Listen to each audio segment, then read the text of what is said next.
Hi students, welcome back. This is your financial management class. I am Santosh Badkambi. So yesterday ಕ್ಲಾಸ್ಗೆ ನಾವು profit ಮ್ಯಾಕ್ಸಿಮೈಜೇಷನ್ ಬಗ್ಗೆ objectives of financial ಮ್ಯಾನೇಜ್ಮೆಂಟನ್ನು ನೋಡ್ತಾ ಹೋದಾಗ ಅದರೊಳಗಡೆ profit ಮ್ಯಾಕ್ಸಿಮೈಜೇಷನ್ ಅನ್ನೋ ಕಾನ್ಸೆಪ್ಟ್ ಬಗ್ಗೆ ನಾವು ನಿನ್ನೆ ಕ್ಲಾಸ್ನಲ್ಲಿ ಅರ್ಥ ಮಾಡ್ಕೊಂಡಿದ್ದೀವಿ. ಸೊ ಇವತ್ತಿನ ಕ್ಲಾಸ್ನಲ್ಲಿ ವೆಲ್ತ್ ಮ್ಯಾಕ್ಸಿಮೈಜೇಷನ್ ಅನ್ನೋ ಕಾನ್ಸೆಪ್ಟನ್ನು ಅರ್ಥ ಮಾಡ್ಕೊಳ್ಳೋಣ. ನಾನು ಮತ್ತೊಮ್ಮೆ ನಿಮಗೆ ಈಸಿಯಾಗಿ ಅಂಡರ್ಸ್ಟ್ಯಾಂಡ್ ಆಗಲಿಕ್ಕೆ ಒಂದಿಷ್ಟು ಕಾನ್ಸೆಪ್ಟನ್ನು ಹೇಳ್ತಾ ಹೋಗ್ತಾ ಇದ್ದೀನಿ. ಯಾವುದಾದ್ರೂ ಒಬ್ಬ ವ್ಯಕ್ತಿ ಒಂದು ಬಿಸ್ನೆಸ್ ಆರ್ಗನೈಜೇಷನನ್ನು ಪ್ರಾರಂಭ ಮಾಡಿದಾಗ ಅವನ ಇಂಟೆನ್ಷನ್ ಏನಾಗಿರುತ್ತೆ ಅಂತಂದರೆ ನಾವು ಜಾಸ್ತಿ ಪ್ರಾಫಿಟನ್ನು ಅರ್ನ್ ಮಾಡಬೇಕು, ಹೆಚ್ಚಿನ ಒಂದು ಲಾಭವನ್ನು ಗಳಿಸಬೇಕು ಅಂತೇಳಿ ಉದ್ದೇಶದಿಂದ ಆತ ಒಂದು ವ್ಯವಹಾರಿ ಸಂಸ್ಥೆಯನ್ನು ಪ್ರಾರಂಭ ಮಾಡಿದ್ದ ಅಂತಂದರೆ ಸೊ ಆ ಒಂದು ವ್ಯಕ್ತಿಯ ಇಂಟೆನ್ಷನ್ ಏನಾಗಿರುತ್ತೆ ಅಂದರೆ so earning the profit maximise ಅಂತೇಳಿ. ಹಾಗಾಗಿತ್ತು ಅಂದರೆ ಆ ಪ್ರಾಫಿಟನ್ನು ಮ್ಯಾಕ್ಸಿಮೈಸ್ ಮಾಡಬೇಕು ಅಂತೇಳಿ ಆತ ಕಾನ್ಸೆಪ್ಟನ್ನು ಇಟ್ಕೊಂಡು ಬಿಸ್ನೆಸ್ನ ಸ್ಟಾರ್ಟ್ ಮಾಡಿ ನಡ್ಸ್ಕೊಂಡು ಅದಕ್ಕೆ ಬೇಕಾಗಿರ್ತಕ್ಕಂಥ ಸ್ಟ್ರಾಟಜೀಸು ಪ್ಲ್ಯಾನಿಂಗ್ಸ್ಗಳನ್ನು ನಡ್ಸ್ಕೊಂಡು ಹೋಗ್ತಾ ಇದ್ದ ಅಂದರೆ ನಾವು ಅದಕ್ಕೆ ಪ್ರಾಫಿಟ್ ಮ್ಯಾಕ್ಸಿಮೈಜೇಷನ್ ಅಂತೇಳಿ ಕರಿತಾ ಇದ್ವಿ.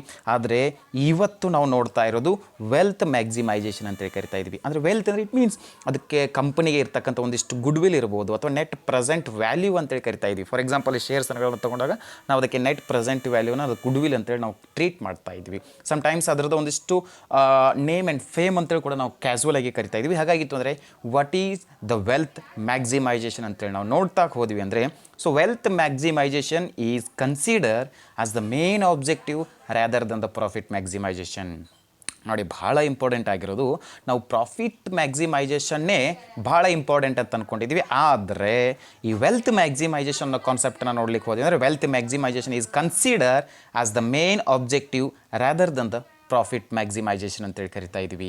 ಹಾಗಾಗಿತ್ತು ಅಂದರೆ ಈ ಪ್ರಾಫಿಟ್ ಮ್ಯಾಕ್ಸಿಮೈಜೇಷನ್ಗಿಂತನೂ ಕೂಡ ಭಾಳ ಇಂಪಾರ್ಟೆಂಟ್ ಆಗಿರೋದು ಈ ವೆಲ್ತ್ ಮ್ಯಾಕ್ಸಿಮೈಜೇಷನ್ ಅಂತೇಳಿ ಕರಿತಾ ಇದ್ವಿ. ಹಾಗಾಗಿತ್ತು ಅಂದರೆ ಸೊ ನೆಕ್ಸ್ಟ್ ನೋಡ್ತಾ ಹೋದ್ವಿ ಅಂದರೆ so these companies which issue equity shares and the price of those shares are quoted in stock market, then the market price of the shares is an indicator whether the value of assets of the firm are increasing or not ಅಂತೇಳಿ ಕರಿತಾ ಇದ್ವಿ. ಮತ್ತೊಮ್ಮೆ ಹೇಳ್ತಾ ಇದ್ವಿ ನೋಡಿ, these companies which issue the equity shares and the price of the equity shares quoted in stock market complete, then the market price of the shares is an indicator. ಭಾಳ important ಆಗಿರೋದು the market price of the shares is an indicator whether the value of assets of the firm are increasing or not. ನಾ ಮತ್ತೊಮ್ಮೆ ಇಲ್ಲಿ ಹೇಳ್ತಾ ಇದ್ದು ನೋಡಿ, ಆ ಒಂದು ವ್ಯವಹಾರಿ ಸಂಸ್ಥೆಯ ಆಸ್ತಿಗಳು ಹೆಚ್ಚಾಗಲಿ ಹೆಚ್ಚಾಗದೇ ಇರಲಿ ಆ ಒಂದು ಕಂಪನಿಯ ವ್ಯಾಲ್ಯೂಯೇಷನು, ಆ ಒಂದು ಕಂಪನಿಗೆ ಬೇಕಾಗಿರ್ತಕ್ಕಂಥ ಪ್ರಾಫಿಟು, ಆ ಒಂದು ಕಂಪನಿ ಲಾಭದಲ್ಲಿದೆ ಅಂತ ಅನ್ಬೇಕಾಗಿತ್ತು ಅಂದರೆ ಆ ಒಂದು ಕಂಪನಿಯ ಷೇರುಗಳಿಗೆ ಇರ್ತಕ್ಕಂಥ ಮಾರ್ಕೆಟ್ ಪ್ರೈಸ್ ಮೇಲೇ ನಾವು ಡಿಸೈಡ್ ಮಾಡ್ತಾ ಇದ್ದೀವಿ. ಸೊ ಈ ಒಂದು ವೆಲ್ತ್ ಮ್ಯಾಕ್ಸಿಮೈಜೇಷನ್ ಈ ಒಂದು ಪ್ಯಾರಾಗೆ ನಾನೊಂದು ಎಕ್ಸಾಂಪಲ್ನ ಹೇಳಿಕ್ಕೆ ಇಷ್ಟಪಡ್ತಾ ಇದ್ದೀನಿ. ಫಾರ್ ಎಕ್ಸಾಂಪಲ್ ಆಗಿ ರಿಲಯನ್ಸ್ ಕಂಪನಿ ಅಂತ ಹೇಳಿದ್ರೆ ರಿಲಯನ್ಸ್ ಕಂಪನಿ ಒಳಗಡೆ ನಾವೊಂದು ಶೇರನ್ನು ಪರ್ಚೇಸ್ ಮಾಡ್ಲಿಕ್ಕೆ ಹೋಗ್ತಾ ಇದ್ವಿ ಅಂತ ಅಂದ್ಕೊಳ್ಳೋಣ. ಓಕೆ, ನೋಡಿ, ರಿಲಯನ್ಸ್ ಕಂಪನಿ ಅಂತೇಳಿ ಹೆಸರನ್ನು ಕೇಳಿದ ತಕ್ಷಣವೇ ನಮ್ಮ ಕಣ್ಮುಂದೆ ಏನು ಬರ್ತಾ ಇದ್ದು, ಒಂದು ಸ್ವಲ್ಪ ಸೆಟ್ ಆಗಿದೆ, ಸ್ಟ್ಯಾಂಡರ್ಡ್ ಆಗಿದೆ ಅಂತ ಹೇಳ್ತಾ ಇದ್ವಿ. ಅದರ ಬದಲಿ ಯಾವುದೋ ಒಂದು XYZ ಕಂಪನಿ ಅಂತ ತೊಗೊಳ್ಳೋಣ. ನೋಡಪ್ಪ, ಈ XYZ ಕಂಪ್ನಿ ಹೆಂಗಿದೆ ಗೊತ್ತಿಲ್ಲ, ಅದ್ರ ಶೇರ್ ಮಾರ್ಕೆಟ್ ವ್ಯಾಲ್ಯೂ ಏನಿದೆ ಗೊತ್ತಿಲ್ಲ. ನಾವು ಹೇಳ್ಬೋದು XYZ ಕಂಪ್ನಿ ಶೇರ್ಸ್ದು ಅಸೆಟ್ ನೋಡ್ಲಿಕ್ಕೆ ಹೋದ್ವಿ, ಅದರ ಲ್ಯಾಬಿಲಿಟಿಯನ್ನು ನೋಡ್ಲಿಕ್ಕೆ ಹೋದ್ವಿ ಅಂದರೆ ರಿಲಯನ್ಸ್ಗಿಂತ ಜಾಸ್ತಿ ಇದೆ ಅಂತ ಹೇಳ್ಬೋದು. ಆದರೆ ಜಾಸ್ತಿ ಇದ್ರೂ ಇರ್ಬೋದು. ಆದರೆ ನಾವು ಯಾವುದನ್ನು ಇಲ್ಲಿ ಬಿಲೀವ್ ಮಾಡ್ತಾ ಇದ್ದೀವಿ? ರಿಲಯನ್ಸನ್ನು ಬಿಲೀವ್ ಮಾಡ್ತಾ ಇದ್ದೀವಿ. ಯಾಕೆ? ಶೇರ್ ಮಾರ್ಕೆಟ್ನಲ್ಲಿ ರಿಲಯನ್ಸ್ ಕಂಪನಿದು ಫೇಸ್ ವ್ಯಾಲ್ಯೂವನ್ನು ಅಥವಾ ಅದಕ್ಕೆ ಮಾರ್ಕೆಟ್ ಪ್ರೈಸನ್ನು, ಆ ಒಂದು ಶೇರ್ಗೆ ಇರ್ತಕ್ಕಂಥ ವ್ಯಾಲ್ಯೂವನ್ನು ನೋಡ್ಲಿಕ್ಕೆ ಹೋದಾಗ ರಿಲಯನ್ಸ್ ಕಂಪ್ನಿದು ಈ XYZ ಕಂಪ್ನಿಗಿಂತ ಹೆಚ್ಚಾಗಿ ಕಾಣಿಸ್ತದೆ. ಹಾಗಾಗಿತ್ತು ಅಂದರೆ ಇಲ್ಲಿ ನಾವು ಯಾವ ಕಂಪ್ನಿ ಬೆಟರ್ ಅಂತಂದ್ವಿ? ರಿಲಯನ್ಸ್ ಕಂಪ್ನಿ ಅಂತಂದ್ವಿ. ಯಾಕೆ ಅಂತಂದ್ವಿ? ಆ ಒಂದು ರಿಲಯನ್ಸ್ ಕಂಪನಿಯ ಶೇರ್ ಮಾರ್ಕೆಟ್ ಪ್ರೈಸು ಈ XYZ ಕಂಪ್ನಿಗಿಂತ ಜಾಸ್ತಿ ಆಗಿರುತ್ತೆ. ಹಾಗಾಗಿತ್ತು ಅಂದರೆ ನೋಡಿ, ಯಾವ ಒಂದು ಕಾನ್ಸೆಪ್ಟನ್ನು ಯೂಸ್ ಮಾಡಿಕೊಂಡು ನಾವು ಆ ಕಂಪ್ನಿ ಸಕ್ಸಸ್ ಆಗಿದೆ, ಆ ಒಂದು ಕಂಪ್ನಿ ಸ್ಟ್ಯಾಂಡರ್ಡ್ ಆಗಿದೆ ಅಂತ ಹೇಳಿದೀವಿ ಅಂತಂದರೆ ಆ ಕಂಪನಿಯ ಶೇರಿಗೆ ಇರತಕ್ಕಂಥ ಫೇಸ್ ವ್ಯಾಲ್ಯೂ ಅಥವಾ ಮಾರ್ಕೆಟ್ ವ್ಯಾಲ್ಯೂ ಅಂತ ಹೇಳಿ ಕರಿತಾ ಇರುತ್ತೆ. ಆ ಒಂದು ಸ್ಟಾಕ್ ಮಾರ್ಕೆಟ್ ಒಳಗೆ ಅದಕ್ಕೆ ಇರತಕ್ಕಂಥ ರೇಟಿನ ಮೇಲೆ ನಾವು ಈ XYZ ಕಂಪ್ನಿಗಿಂತ ರಿಲಯನ್ಸ್ ಸ್ಟ್ಯಾಂಡರ್ಡ್ ಅಂತ ಹೇಳಿದೀವಿ. ಹಾಗಾಗಿತ್ತು ಅಂದರೆ ಇದರ ಅರ್ಥ ಏನು ಗೊತ್ತಾ? ಅದರ ನೇಮು, ಫೇಮು, ಅದರ ಒಂದು ವೆಲ್ತು ಮತ್ತು ಗುಡ್ ವಿಲ್ ಮೇಲೆ ನಾವು ಈ ಒಂದು ಕಂಪ್ನಿ ಸ್ಟ್ಯಾಂಡರ್ಡ್ ಅಂತ ಸೆಟ್ ಮಾಡ್ತಾ ಇದ್ವಿ. ಹಾಗಾಗಿತ್ತು ಅಂದರೆ wealth maximisation is better than the profit maximisation. First ಲೈನ್ನಲ್ಲಿ ನಾವು ಹೇಳಿದೆ ನೋಡಿ, ಏನು ಅಂತಂದರೆ wealth maximisation is better than the profit maximisation. ಹಾಗಾಗಿತ್ತು ಅಂದರೆ ಈ ಸೆಕೆಂಡ್ ಲೈನ್ ಒಳಗಡೆ ಏನು ಕೊಟ್ಟಿದ್ದೀವಿ ಅಂತಂದರೆ these companies which issue equity shares the price of equity shares are quoted in stock market, right? Stock ಮಾರ್ಕೆಟ್ಗಳು ಇದ್ದಾಗ ನಾವು then the market price of the shares is an indicator. ನೋಡಿ, the market price of the shares is an indicator. ಅದೇ ಆ ಒಂದು company standard level set ಆಗಿದೆ, standard ಅದ ಅಂತ ಅನ್ಬೇಕಾಗಿತ್ತು ಅಂದರೆ ಆ ಕಂಪನಿಯ ಶೇರ್ಗಳಿಗೆ ಇರತಕ್ಕಂಥ ಮಾರ್ಕೆಟ್ ಪ್ರೈಸು, ಆ ಕಂಪನಿಯ ಶೇರ್ಗಳಿಗೆ ಮಾರ್ಕೆಟ್ ಪ್ರೈಸ್ ಚೆನ್ನಾಗಿ ಬರಬೇಕಾಗಿತ್ತು ಅಂದರೆ ಆ ಕಂಪನಿಗೆ ಗುಡ್ ವಿಲ್ ಚೆನ್ನಾಗಿ ಬರಬೇಕಾಗಿರುತ್ತೆ. ಆ ಒಂದು ಕಂಪನಿದು ಒಂದಿಷ್ಟು ನೇಮ್ ಮತ್ತು ಫೇಮ್ ಗುಡ್ ವಿಲ್ ಚೆನ್ನಾಗಿತ್ತು ಅಂದರೆ ಆ ಒಂದು ಕಂಪನಿಯ ಶೇರ್ ಮಾರ್ಕೆಟು ಆ ಮಾರ್ಕೆಟ್ ವ್ಯಾಲ್ಯೂ ಜಾಸ್ತಿ ಆಗಿರುತ್ತೆ ಅಂತ ಹೇಳ್ತಾ ಇದ್ವಿ. Okay, the next the price of the shares reflect the value of the assets of the company. Next point ಬರ್ತಾ ಇದೆ ನೋಡಿ, ಏನು? The price of the shares reflect the value of assets of the company. ಆ ಒಂದು ವ್ಯವಹಾರಿ ಸಂಸ್ಥೆಯ ಆಸ್ತಿಗಳು, ಅಸೆಟ್ಸ್ಗಳು ಏನಿರ್ತದಲ್ಲ, ಆ ಅಸೆಟ್ಸ್ಗಳನ್ನು consider ಮಾಡಬೇಕಾಗಿತ್ತು, ಆ ಅಸೆಟ್ಸ್ಗಳನ್ನು ವ್ಯಾಲ್ಯೂಯೇಷನ್ ಮಾಡಬೇಕಾಗಿತ್ತು, ಆ ಅಸೆಟ್ಸ್ಗಳಿಗೆ ಒಂದು ವ್ಯಾಲ್ಯೂ ಬರಬೇಕಾಗಿತ್ತು. ಅಂದರೆ ಆ ಒಂದು ಶೇರ್ಸ್ಗಳ ಪ್ರೈಸು ಅದನ್ನು ನಿರ್ಧಾರ ಮಾಡುತ್ತೆ. ಯಾವ ಒಂದು ಕಂಪನಿಯ ಶೇರ್ನ ರೇಟ್ ಹೆಚ್ಚಾಗಿರುತ್ತೋ, ಯಾವ ಒಂದು ಕಂಪನಿ ಶೇರ್ಗೆ ಹೆಚ್ಚಿನ ಡಿಮ್ಯಾಂಡ್ ಇರುತ್ತೋ, ಯಾವ ಒಂದು ಕಂಪನಿಯ ಶೇರ್ಸ್ನ ಫೇಸ್ ವ್ಯಾಲ್ಯೂ ಇನ್ಕ್ರೀಸ್ ಆಗ್ತಾನೇ ಇರುತ್ತೋ ಆ ಕಂಪನಿಯ ಅಸೆಟ್ಸ್ಗಳಿಗೆ ವ್ಯಾಲ್ಯೂ ಕೂಡ ಹೆಚ್ಚಾಗ್ತಾ ಇರುತ್ತೆ. ಹಾಗಾಗಿತ್ತಂದರೆ ವೆಲ್ತ್ ಮ್ಯಾಕ್ಸಿಮೈಸೇಷನ್ ಈಸ್, ಅಗೇನ್ ಹೇಳ್ತಾ ಇದ್ದೀನಿ, wealth maximisation is better than the profit maximisation ಅಂತೇಳಿ ಕರಿತಾ ಇದ್ದೀವಿ. ಹಾಗಾಗಿತ್ತು ನೆಕ್ಸ್ಟ್ ಪಾಯಿಂಟ್ ಬರ್ತಾ ಇದೆ ನೋಡಿ, the wealth of the shareholders increases only when there increase in price of the shares. ಮತ್ತೊಮ್ಮೆ ಹೇಳ್ತಾ ಇದ್ದೀನಿ, the wealth of the shareholders increases only when there is a increase in the price of the shares. ನಾನು ಮತ್ತೆ ಹೇಳ್ತಾ ಇದ್ದೀನಿ ನೋಡಿ, ಅದೇ ಆವಾಗಲೇ ಹೇಳಿದ್ನಲ್ಲ, ಆ ಒಂದು ಶೇರಿನ ಮುಖಬೆಲೆ ಹೆಚ್ಚಾದಾಗ ಆ ಒಂದು ಶೇರ್ ಹೋಲ್ಡರ್ಸ್ದು ವೆಲ್ತ್ ಕೂಡ ಹೆಚ್ಚಾಗ್ತಾ ಹೋಗುತ್ತೆ. ಹಾಗಾಗಿತ್ತು ಅಂದರೆ ಈ ವೆಲ್ತ್ ಮ್ಯಾಕ್ಸಿಮೈಸೇಷನಲ್ಲಿ ನಾವು ಭಾಳ ಇಂಪಾರ್ಟೆಂಟಾಗಿ ಅರ್ಥ ಮಾಡ್ಕೋಬೇಕಾಗಿರೋದು ಏನು ಅಂತಂದರೆ ಆ ಮಾರ್ಕೆಟ್ ವ್ಯಾಲ್ಯೂ ಆಫ್ ಪ್ರೈಸ್ ಅಂತೇಳಿ ಕರಿತಾ ಇದ್ದೀವಿ, ಅಥವಾ ಮಾರ್ಕೆಟ್ ವ್ಯಾಲ್ಯೂ ಆಫ್ ಶೇರ್ಸ್ ಅಂತೇಳಿ ಕರಿತಾ ಇದ್ದೀವಲ್ಲ, ಅಥವಾ ನೆಟ್ ಪ್ರೆಸೆಂಟ್ ವ್ಯಾಲ್ಯೂ ಅಂತೇಳಿ ಕೂಡ ಕರಿತಾ ಇದ್ದೀವಿ, NPV ಅಂತೇಳಿ. ಸೊ ನೆಕ್ಸ್ಟ್ ಕಾನ್ಸೆಪ್ಟ್ ಬರುತ್ತೆ NPV ಅಂತೇಳಿ, ಇದೇ ಯೂನಿಟ್ ಒಳಗೆ ನೆಕ್ಸ್ಟ್ ಕವರ್ ಮಾಡ್ತಾ ಇದ್ದೀವಿ, ಕ್ಯಾಲ್ಕುಲೇಷನ್ ಕೂಡ ಬರ್ತದೆ. ಸೊ ಹಾಗಾಯ್ತು ಅಂದರೆ ಆ ನೆಟ್ ಪ್ರೆಸೆಂಟ್ ವ್ಯಾಲ್ಯೂ ಅನ್ನೋ ಕಾನ್ಸೆಪ್ಟು, ಆ ಮಾರ್ಕೆಟ್ ಪ್ರೈಸ್ ಅಂತ ಹೇಳಿದಲ್ಲ, ಅದು ಯಾವಾಗ ಹೆಚ್ಚಾಗ್ತಾ ಹೋಗುತ್ತೋ ಆವಾಗ ಕಂಪ್ನಿ ಕೂಡ ಸ್ಟ್ಯಾಂಡರ್ಡ್ ಆಗಿದೆ, ಆ ಕಂಪನಿ ಅಸೆಟ್ಸ್ಗಳಿಗೂ ಕೂಡ ಒಂದಿಷ್ಟು ವ್ಯಾಲ್ಯೂಯೇಷನನ್ನು ಹೆಚ್ಚಿಗೆ ಮಾಡಲಿಕ್ಕೆ ಸಾಧ್ಯ ಆಗುತ್ತೆ. ಹಾಗಾಗಿತ್ತು ಅಂದರೆ ಈ ವೆಲ್ತ್ ಮ್ಯಾಕ್ಸಿಮೈಸೇಷನ್ ಅನ್ನೋ ಕಾನ್ಸೆಪ್ಟ್ನಲ್ಲಿ ಬಹಳ ಇಂಪಾರ್ಟೆಂಟ್ ಆಗಿರೋದು ಯಾವುದು ಅಂತಂದರೆ, ಸೊ ಅದು market price of the shares ಅಂತೇಳಿ ಕರಿತಾ ಇದ್ವಿ. So this is the wealth maximisation ಅಂತೇಳಿ ಕರಿತಾ ಇದ್ವಿ. ಹಾಗಾಗಿತ್ತು ಅಂದರೆ ಈ ವೆಲ್ತ್ ಮ್ಯಾಕ್ಸಿಮೈಸೇಷನ್ದ ಅಡ್ವಾಂಟೇಜಸ್ಗಳನ್ನು ನೋಡ್ಲಿಕ್ಕೆ ಹೋದಿವಿ ಅಂತಂದರೆ, ಅಡ್ವಾಂಟೇಜಸ್ ಆಫ್ ವೆಲ್ತ್ ಮ್ಯಾಕ್ಸಿಮೈಸೇಷನನ್ನು ನೋಡ್ಲಿಕ್ಕೆ ಹೋದಿವಿ ಅಂತಂದರೆ, ಫಸ್ಟ್ ಒನ್ ಬರ್ತಾ ಇದೆ ನೋಡಿ, it is a clear indication.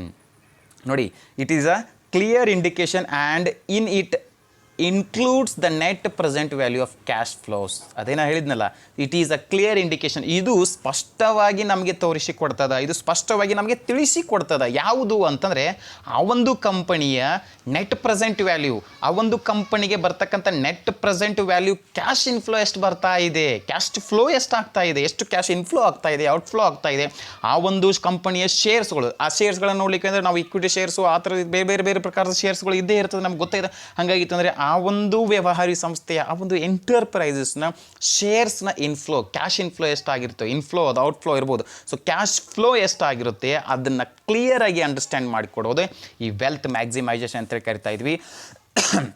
ಹಾಗಾಗಿತ್ತು ಅಂದರೆ ಅಡ್ವಾಂಟೇಜಸ್ ಆಫ್ ವೆಲ್ತ್ ಮ್ಯಾಕ್ಸಿಮೈಸೇಷನ್ ನೋಡ್ಲಿಕ್ಕೆ ಹೋದರೆ ಫಸ್ಟ್ ಪಾಯಿಂಟೇ ಬರ್ತಾ ಇದೆ, it is a clear indication and it includes the net present value of cash flows ಅಂತೇಳಿ ಕರಿತಾ ಇದ್ದೀವಿ. ಆ್ಯಂಡ್ ಸೆಕೆಂಡ್ ಒನ್ ಬರ್ತಾ ಇದೆ ನೋಡಿ, it is based on the time value of money. ನಾನು ನಿನ್ನೆ ಕ್ಲಾಸಿಗೆ ಹೇಳ್ತಾ ಇದ್ದೆ, ಪ್ರಾಫಿಟ್ ಮ್ಯಾಕ್ಸಿಮೈಸೇಷನ್ ನೋಡಿದಾಗ ಟೈಮ್ ವ್ಯಾಲ್ಯೂ ಆಫ್ ಮನಿಯನ್ನು ನೋಡ್ಲಿಕ್ಕೆ ಹೋದ್ವಿ ಅಂದರೆ ಟೈಮ್ ಹೇಗೆ ಹೆಚ್ಚಾಗುತ್ತಾ ಹೋದಂತೆ ಅಮೌಂಟು ತನ್ನ ವ್ಯಾಲ್ಯೂವನ್ನು ಕಳ್ಕೊತಾ ಬರುತ್ತೆ, ಹಣ ತನ್ನ ಮೌಲ್ಯವನ್ನು ಕಳ್ಕೊಳ್ತಾ ಬರ್ತದೆ ಅಂತ ಅಂದ್ಕೊಂಡಿದ್ವಿ. ಹಾಗಾಗಿತ್ತು ಅಂದರೆ ಈ ವೆಲ್ತ್ ಮ್ಯಾಕ್ಸಿಮೈಸೇಷನ್ ಅನ್ನೋ ಕಾನ್ಸೆಪ್ಟು ಟೈಮ್ ವ್ಯಾಲ್ಯೂ ಮೇಲೆ ಕನ್ಸಿಡರ್ ಆಗುತ್ತೆ. ಫಾರ್ ಎಕ್ಸಾಂಪಲ್ ಆಗಿ ನಾನು ಈ ಒಂದು ವರ್ಷ ಒಂದು ಕಂಪ್ನಿಯನ್ನು ಸ್ಟಾರ್ಟ್ ಮಾಡಿದ್ದೀನಿ ಅಂತ ಅಂದ್ಕೊಳ್ಳೋಣ. ಸೊ ಸ್ಟಾರ್ಟ್ ಮಾಡಿದ ತಕ್ಷಣ ನಾನು ಶೇರ್ ಮಾರ್ಕೆಟ್ಗೆ ಹೋಗ್ತೀನಿ, ಇಲ್ಲ ಒಂದು ಸ್ವಲ್ಪ ಸೆಟ್ ಆದ ತಕ್ಷಣ ಹೋಗ್ತಾ ಇದ್ದೀನಿ. ಹಾಗೆ ಅನಂತರ ನಾನು ಏನು ಮಾಡ್ತಾಯಿದ್ದೀನಿ, ಶೇರ್ ಮಾರ್ಕೆಟ್ಗೆ ನಾನು ಒಂದಿಷ್ಟು ಶೇರ್ಸ್ಗಳನ್ನು ಲೀಸಿವ್ ಮಾಡ್ತಾಯಿದ್ರಿ.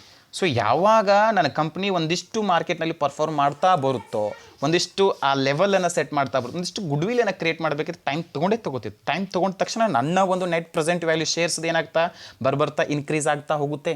ಹಾಗಾಗಿತ್ತು ಅಂದರೆ ನನ್ನ ಒಂದು ಕಂಪನಿಯ ಯಾವುದು ಆ ಶೇರ್ದು NPS ಹೆಚ್ಚಾಗ್ತಾ ಹೋದಂಗೆ ನಾನು ನನ್ನ ಕಂಪ್ನಿ ಸ್ಟ್ಯಾಂಡರ್ಡ್ ಆಗಿದೆ ಅಂತ ಸೆಟ್ ಮಾಡ್ತಾ ಇದ್ವಿ, ಹೇಳಲಿಕ್ಕೆ ಸಾಧ್ಯ ಆಗುತ್ತೆ. ಹಾಗಾಗಿತ್ತು ಅಂದರೆ it is based on the time value of money. ಯಾವಾಗ ನಾವು ಟೈಮನ್ನು ತೊಗೊಳ್ತಾ ಹೋಗ್ತೀವೋ ಆವಾಗ ಈ ವೆಲ್ತ್ ಮ್ಯಾಕ್ಸಿಮೈಸೇಷನ್ನಿಂದಾಗಿ ನಾವು ನಮ್ಮ ಕಂಪ್ನಿ ಪ್ರಾಫಿಟ್ನಲ್ಲಿದೆ ಅಂತ ಹೇಳಲಿಕ್ಕೆ ಸಾಧ್ಯ ಆಗುತ್ತೆ. ಆ್ಯಂಡ್ ಥರ್ಡ್ ಒನ್ ಬರ್ತಾ ಇದೆ, ಇಟ್ ಹ್ಯಾಸ್ ಗಾಟ್ ಯೂನಿವರ್ಸಲ್ ಅಕ್ಸೆಪ್ಟೆನ್ಸಿ ಅಂತೇಳಿ ಕರಿತಾ ಇದ್ವಿ. ಇದು ಇಡೀ ಜಗತ್ತಿನಾದ್ಯಂತ ಒಪ್ಕೊಳ್ತಕ್ಕಂಥ ಒಂದು ಪ್ರಿನ್ಸಿಪಲ್ ಅಂತೇಳಿ ಕರಿತಾ ಇದ್ವಿ. It has got universally accepted. ಇಡೀ ವಿಶ್ವದಾದ್ಯಂತ ಎಲ್ಲರೂ ಒಪ್ಕೊಂಡಿದ್ದಾರೆ. ಎಸ್, ಇದು ಕ್ಲಿಯರ್ ಆಗಿರ್ತಕ್ಕಂಥ ಇಂಡಿಕೇಶನ್ ಮಾಡ್ತಾ ಇದೆ. ಇದು ಟೈಮ್ ವ್ಯಾಲ್ಯೂನ ಬೇಸ್ಡ್ ಮಾಡ್ತಾ ಇದೆ. ಇದು ಅಕ್ಯುರೇಟ್ ಆಗಿರ್ತಕ್ಕಂಥ ಇನ್ಫಾರ್ಮೇಷನ್ ಪ್ರೊವೈಡ್ ಮಾಡುತ್ತೆ ಅನ್ನೋ ಕಾರಣಕ್ಕಾಗಿ ಯೂನಿವರ್ಸಲ್ ಆಗಿ ಇರ್ತಕ್ಕಂಥ ಪ್ರತಿಯೊಬ್ಬ ವ್ಯಕ್ತಿಗಳು ಇದನ್ನು ಅಕ್ಸೆಪ್ಟ್ ಮಾಡಿಕೊಂಡು ಇದನ್ನೇ ಅಡಾಪ್ಷನ್ ಮಾಡ್ಕೊಳ್ತಾ ಇದ್ದಾರೆ. ಆ್ಯಂಡ್ ಫೋರ್ತ್ ಪಾಯಿಂಟ್ ಬರ್ತಾ ಇದೆ ನೋಡಿ, it promotes the economic welfare of the share holders. ಅದೇನು ಹೇಳಿದ್ನಲ್ಲ, ಇಟ್ ಪ್ರಮೋಟ್ಸ್, ಇದು ಹೆಚ್ಚಳ ಮಾಡ್ತಾ ಇದೆ. ಅವರಿಗೆ ಪ್ರಮೋಷನನ್ನು ಮಾಡಲಿಕ್ಕೆ ಸಾಧ್ಯ ಆಗುತ್ತೆ, ಅವರಿಗೆ ಹೆಚ್ಚಿದನ್ನು ಪ್ರೊವೈಡ್ ಮಾಡಲಿಕ್ಕೆ ಸಾಧ್ಯ ಆಗುತ್ತೆ. ಹೆಂಗೆ ಅಂತಂದರೆ ಆ economic welfare of the share holders, ಅಂದರೆ ಶೇರ್ ಹೋಲ್ಡರ್ಸ್ಗಳನ್ನ ಹೇಳಿದೆನಲ್ಲ, ನೆಟ್ ಪ್ರೆಸೆಂಟ್ ವ್ಯಾಲ್ಯೂ ಹೆಚ್ಚಾಗ್ತಾ ಹೋದಂಗೆ ಅಸೆಟ್ಸ್ಗಳು ಹೆಚ್ಚಾಗುತ್ತೆ, ಅಸೆಟ್ಸ್ಗಳು ಹೆಚ್ಚಾಗುತ್ತೆ, ಆ ಒಂದು ಕಂಪ್ನಿ ಇನ್ಕ್ರೀಸ್ ಆಗುತ್ತೆ. ಆ ಕಂಪ್ನಿ ಇನ್ಕ್ರೀಸ್ ಆಗ್ತಾ ಇದೆ ಅಂದರೆ ಇದರ ಅರ್ಥ net present value, it means profit ಕೂಡ ಜಾಸ್ತಿ ಆಗ್ತಾ ಬರ್ತಾ ಇದೆ. ಹಾಗಾಗಿತ್ತು ಅಂದರೆ ಶೇರ್ ಹೋಲ್ಡರ್ಸ್ಗೆ ಪ್ರಾಫಿಟ್ ಜಾಸ್ತಿ ಆಯಿತು ಅಂದರೆ ಅವರ ಎಕನಾಮಿಕ್ ವೆಲ್ಫೇರ್ ಕೂಡ ಸ್ಟ್ಯಾಂಡರ್ಡ್ ಆಗುತ್ತೆ. ಹಾಗಾಗಿತ್ತು ಅಂದರೆ the wealth maximisation promotes the economic welfare of the shareholders. The fourth point. Okay, then fifth point ಬರ್ತಾ ಇದೆ, it has for achieving the other objects. So ಈ ಒಂದು ವೆಲ್ತ್ ಮ್ಯಾಕ್ಸಿಮೈಸೇಷನ್ ಅಂತ ನಾವು ಇತರೆ ಚಟುವಟಿಕೆಗಳನ್ನು ಮತ್ತು ಇತರೆ ಉದ್ದೇಶಗಳನ್ನು ಕೂಡ ನಾವಿಲ್ಲಿ ಅಚೀವ್ ಮಾಡಲಿಕ್ಕೆ ಸಾಧ್ಯ ಆಗುತ್ತೆ. ಯಾವ ರೀತಿಯಾಗಿ ಅಂತಂದರೆ ನೋಡಿ, ನಮ್ಮದು ವೆಲ್ತ್ ಮ್ಯಾಕ್ಸಿಮೈಸೇಷನಿಂದ ನಮ್ಮ ಕಂಪ್ನಿಯು ಒಂದಿಷ್ಟು ಸ್ಟ್ಯಾಂಡರ್ಡ್ ಸೆಟ್ ಆಗಿದೆ ಅಂತ ಹೇಳಬೇಕಾಗಿತ್ತು ಅಂದರೆ ನಮ್ಮ ಕಂಪ್ನಿಯೇ NPS ನಾವೇನಂತೀವಿ, ನನ್ನ company NPV, net present value ಅಂತೇಳಿ ಕರಿತಾ ಇದ್ವಿ, ಆ ಮಾರ್ಕೆಟ್ ವ್ಯಾಲ್ಯೂ ಅಂತೇಳಿ ಕರಿತಾ ಇದ್ವಿ, ಅದು ಜಾಸ್ತಿ ಆಗಿತ್ತು ಅಂದರೆ ಸೊ ಹೆಚ್ಚಿನ ಲಾಭ ಬಂದೇ ಬರುತ್ತೆ. ಹೆಚ್ಚಿನ ಲಾಭ ಬರ್ತಾ ಇದೆ ಅಂತಂದಾಗ ನಾವು ಬೇರೆ ಬೇರೆ ಚಟುವಟಿಕೆಗಳನ್ನು ನಾವು ಅಂದ್ಕೊಂಡಿರ್ತಕ್ಕಂಥ ಅಷ್ಟೇ ಅಲ್ಲ, ವಿಷನ್ಸು ಮಿಷನ್ಸು ಆಬ್ಜೆಕ್ಟಿವ್ಸ್ ಅಷ್ಟೇ, ಅದ್ರ ಜೊತೆಗೇ ಕೂಡ ಇನ್ನೂ ಒಂದಿಷ್ಟು ಎಕ್ಸ್ಟ್ರಾ ಆಗಿ ನಾವೇನಾದರೂ ಬೆನಿಫಿಟ್ಸ್ಗಳನ್ನು, ಕೆಲಸಗಳನ್ನು, ಆ್ಯಕ್ಟಿವಿಟಿಗಳನ್ನು ಮಾಡಲಿಕ್ಕೆ ಸಾಧ್ಯ ಆಗುತ್ತೆ ಅಂತೇಳಿ ಕರಿತೀವಿ. Then sixth one, regular payment of dividend. ಪ್ರತಿ ಸಲನೂ ಕೂಡ ಪ್ರಾಫಿಟ್ ಬರ್ತಾಯಿತ್ತು, ಇನ್ ಟೈಮ್ ಒಳಗಡೆ ನಮಗೆ ಪ್ರಾಫಿಟ್ ಬರ್ತಾಯಿತ್ತು, ನಾವು ಡಿವಿಡೆಂಡನ್ನು ಕೊಡ್ತೀವಿ. ಇಟ್ಕೊಂಡು ಏನು ಮಾಡೋಣ, ಕೊಡಲೇಬೇಕು, ಯಾವತ್ತಿದ್ರೂ ಡಿವಿಡೆಂಡನ್ನು ಕೊಡಲೇಬೇಕು. ಶೇರ್ ಹೋಲ್ಡರ್ಸು ಮತ್ತು ಡಿವೆಂಚರ್ಸ್ ಏನು ಇದ್ದೇ ಇರ್ತಾರಲ್ಲ, ಆ ಡಿವೆಂಚರ್ಸ್ ಹೋಲ್ಡರ್ಗೆ ನಾವು ಡಿವಿಡೆಂಡನ್ನು ಪೇ ಮಾಡಲೇಬೇಕು. ಹಾಗಾಗಿತ್ತು ಅಂದರೆ ನಮಗೆ ಪ್ರತಿ ಸಲನೂ ಕೂಡ ಟೈಮ್ ಒಳಗಡೆ ಪ್ರಾಫಿಟ್ ಬರ್ತಾ ಇತ್ತು ಅಂದರೆ ರೆಗ್ಯುಲರ್ ಪೇಮೆಂಟನ್ನು ಮಾಡಲಿಕ್ಕೆ ಸಾಧ್ಯ ಆಗುತ್ತೆ. ಹಾಗಾಗಿ these are the advantages of wealth maximisation. The first one, it is a clear indication and it includes the net present value of the cash inflow. Second one, it is based on the time value of money. And third one, it has got universal acceptancy. And fourth one, it promotes the economic welfare of the shareholders. Fifth one, it helps for achieving the other objects. And last one, regular payment of dividend. So ಈ ಒಂದು ಅಡ್ವಾಂಟೇಜಸನ್ನು ನೋಡಿದ ತಕ್ಷಣ then ಲಾಸ್ಟಿಗೆ ಬರ್ತಾ ಇರೋದು ಈ unit ಒಳಗಡೆ ಏನು ಅಂತಂದರೆ ಡಿಸ್ಅಡ್ವಾಂಟೇಜಸ್ ಆಫ್ ವೆಲ್ತ್ ಮ್ಯಾಕ್ಸಿಮೈಸೇಷನ್. ಈ ಅನಾನುಕೂಲತೆಗಳು ಏನು, ಯಾವ ದೋಷಗಳು ಉಂಟಾಗುತ್ತೆ ಅನ್ನೋಲಿಕ್ಕೆ ಬಂದರೆ, equity of wealth is not maintained. ಬರ್ತದೆ ನೋಡಿ, equity of wealth is not maintained. ಏನು ರೀ ಹಿಂಗಂದರೆ ಇಕ್ವಿಟಿ ಆಫ್ ದಿ ವೆಲ್ತ್? ನೋಡಿ, ಇಕ್ವಿಟಿ ಆಫ್ ದಿ ವೆಲ್ತ್ ಅಂತಂದಾಗ ನಾವು ಕನ್ಸಿಡರ್ ಮಾಡೋಣ, ನಮ್ಮ ಒಂದು ವ್ಯವಹಾರಿ ಸಂಸ್ಥೆಯ ಆ ವೆಲ್ತ್ ಅಂತೀವಿ, ಅದು ಒಂದು ಗುಡ್ವಿಲ್ ಅಂತಿಲ್ಲ, ಒಂದು ಬ್ರ್ಯಾಂಡ್ ಅಂತೀವಿಲ್ಲ, ಅದು ಎಷ್ಟು, ಅದರ ಎಷ್ಟು ಇಕ್ವಿಟಿ ಎಷ್ಟದ, ಅದರದ್ದು ಒಂದು ರೇಟ್ ಪರ್ಸೆಂಟೇಜ್ ಎಷ್ಟದ ನಮ್ಗೆ ಅರ್ಥನೇ ಆಗೋದಿಲ್ಲ. ನಾವು ಹೇಳ್ಬೋದು ಪ್ರಾಫಿಟ್ನಲ್ಲಿದೆ, ಚೆನ್ನಾಗಿ ನಡೀತಾ ಇದೆ, ಶೇರ್ ಮಾರ್ಕೆಟ್ಗೆ ಹೋದ ತಕ್ಷಣ ನಮ್ಮದೇ ಹೆಸರದ, ನಮ್ಮ ಕಂಪ್ನಿದೇ ಅದ, ಆ ಒಂದು NPSನಿಂದಾಗಿ ನಮ್ಮ ಕಂಪ್ನಿದು ಅಸೆಟ್ಸ್ಗಳು ವ್ಯಾಲ್ಯೂಯೇಷನ್ ಜಾಸ್ತಿ ಆಗ್ತಾಯಿದೆ. ಆದರೆ ಎಷ್ಟು ಅದ್ರದ್ದು ಒಂದು ಪರ್ಟಿಕ್ಯುಲರ್ ಆಗಿರ್ತಕ್ಕಂಥ ಇಕ್ವಿಟಿ, ಆ ವೆಲ್ತ್ನ ಇಕ್ವಿಟಿ ನಮ್ಮ ಕಡೆ ಮೇಂಟೈನ್ ಮಾಡಲಿಕ್ಕೆ ಆಗೋದಿಲ್ಲ. ಕರೆಕ್ಟಾಗಿ ಇಷ್ಟೇ ಇದೆ ಅಂತ ಹೇಳಿ ಅದನ್ನು ಮೇಂಟೈನ್ ಮಾಡಲಿಕ್ಕೆ ಸಾಧ್ಯನೇ ಆಗೋದಿಲ್ಲ ಅಂತೇಳಿ ಕರಿತಾ ಇದ್ವಿ.